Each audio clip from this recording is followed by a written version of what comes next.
Number 4. Anthony Riccio. Anthony Riccio was fascinated by Russia, and in 1994 the 21-year-old student at Brown University moved to Moscow as part of a student exchange program. Riccio was one of 5 American exchange students that wanted to live in a dorm about an hour away from the university. However, the other 4 students felt uneasy after a few days and asked to be transferred to the dorm where foreign students are usually housed.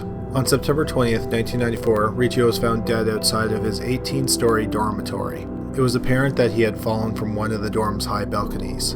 Immediately after the death, the university pressured the police force to declare it a suicide. However, it soon became clear that Riccio was murdered. First, the cause of death was strangulation. Also, the first officer on site said that he found a rope around Riccio's neck, although the person who found the body says that there was no rope when he found Riccio. Finally, Riccio didn't seem suicidal. He was enthusiastic about school and living in Russia.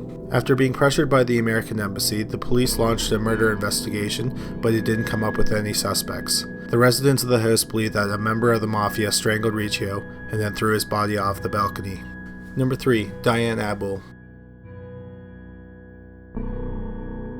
The last time Dianne Abbuhl was seen alive, it was by a neighbor in her dormitory at the University of Arizona at about 1:30 a.m. on September 7, 1988.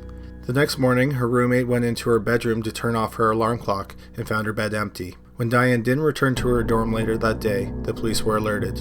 In Dianne's bedroom, they found her purse, her ID, her checkbook, her keys, and all of her other personal effects, but there was no sign of Dianne. Sadly, her skeletal remains were found 5 weeks later in the desert 25 miles away from the school. Abbuhl didn't have any transportation, so the police believe that someone either drove her there and killed her, or killed her earlier and then dumped her body in the desert. Sadly, this was the first in a long string of tragedies for Dianne's mother, Dorothy Abbuhl. When Dianne was killed, her brother was undergoing treatment for terminal cancer. However, before he would die, which was a few months after Dianne's body was found, Dorothy's husband also passed away. That means in the span of just a few months, Dorothy lost every single member of her immediate family. She is hoping for justice for her daughter, but the police have no suspects in the case. Number 2. Sophie Sergie. Around 2 o'clock in the afternoon on April 26, 1993, a janitor was cleaning the bathroom on the second floor of Bartlett Hall at the University of Alaska Fairbanks. Suddenly he ran out of the washroom screaming. The police were called and they entered the washroom. Inside there was a set of showers and a small private room with a bathtub. In the bathtub was the dead body of 20-year-old marine biology student Sophie Sergie. She had been raped and shot in the chest.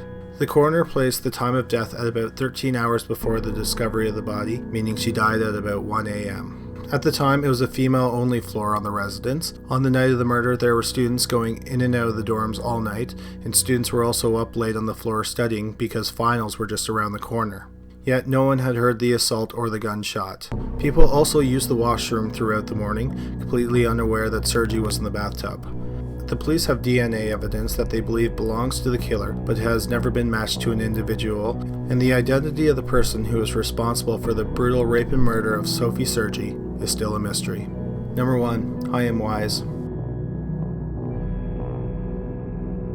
1986, 15-year-old Chaim Weiss was attending a yeshiva, which is a school that emphasizes the principles of Orthodox Judaism in Long Beach, New York. On the morning after Halloween, police were called to the school because Weiss was found unresponsive in his room after he didn't come down for the Sabbath prayers.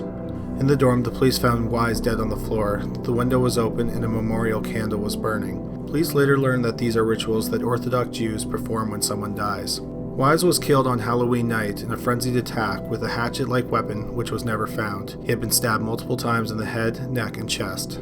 No one is sure why Weiss was killed. Weiss was one of only 2 students who lived by themselves. There was no signs of a break-in, a struggle, there were no signs of sexual assault, and nothing was stolen. There have been several theories as to who killed Weiss, including a mentally ill man and Halloween pranksters, but police now believe that it was a staff member at the school or one of the other students. Thanks for watching Criminally Listed. If you liked that video, please feel free to check out one of our other videos that are posted on the screen. Also, please give us a like and subscribe. We post a new video every Sunday at 11 a.m. Eastern Standard Time. Thanks again for watching.